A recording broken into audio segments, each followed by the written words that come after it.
Dan apa yang coach nak mention dekat sini, jangan takut untuk berkarya. Jangan takut untuk berkarya. Kenapa kita tak keluarkan buku kita? Sebab kita tak tahu nak karang ayat apa, betul?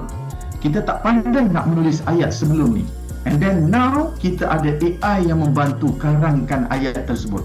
Maka tunggu apa lagi? Tuan-tuan dan puan, laksanakan impian kita untuk keluarkan buku masing-masing.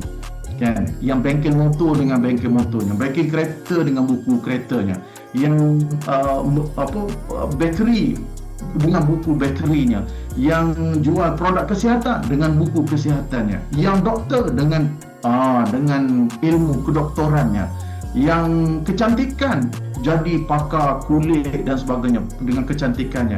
Itu yang kita nak jadi.